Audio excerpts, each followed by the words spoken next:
অৰুণোদয় হিতাধিকাৰীৰ কাৰণে ভাল খবৰ আহি পৰিছে। ইতিমধ্যে ডক্টৰ হিমন্ত বিশ্ব শৰ্মাই উল্লেখ কৰিছে। আপোনালোকে এইটো ভিডিঅ' চাওক। শ্ৰদ্ধাৰ কাৰ্যকৰ্তা বন্ধু বান্ধৱীসকল, আমি আজিৰ সভাতে আপোনালোকক ক'বলৈ পাই ভাল পাইছো।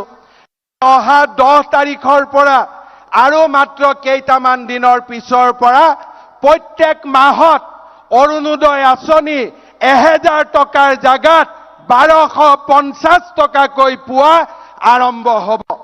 তাৰ লগে লগে আজিৰ এই সভাত মই ক'ব খুজিছো যে প্ৰত্যেকটো বিধানসভা সমষ্টিত আমি আৰু নতুনকৈ 7000 পৰিয়ালক আমি অৰুণোদয় আঁচনি দিয়াৰ কাম হাতত ল'ম।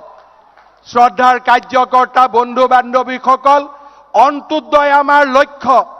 যেতিয়াই আমি ইলেকশ্যনৰ মিটিঙত যাওঁ, দুখীয়া লোকসকলে কয় যে আমাৰ ৰেচন কাৰ্ড নাই।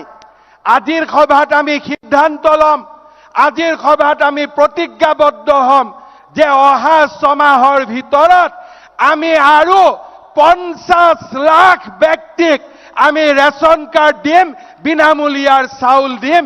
সেই সিদ্ধান্ত আজি আমি ৰাইজৰ আগত ক'ব খুজিছো। তো বন্ধু বান্ধৱীসকল, ডক্টৰ হিমন্ত বিশ্ব শৰ্মা ছাৰে ইতিমধ্যে উল্লেখ কৰিছে আৰু নতুনকৈ প্ৰত্যেকটো সমষ্টিতে 7000কৈ অৰুণোদয় আঁচনি দিব। গতিকে আপোনালোকে এই চেনেলটো ছাবস্ক্ৰাইব কৰিব। আকৌ যেতিয়া অৰুণোদয় আঁচনিৰ ফৰ্ম দিব তেতিয়া আপোনালোকক জনাই দিম।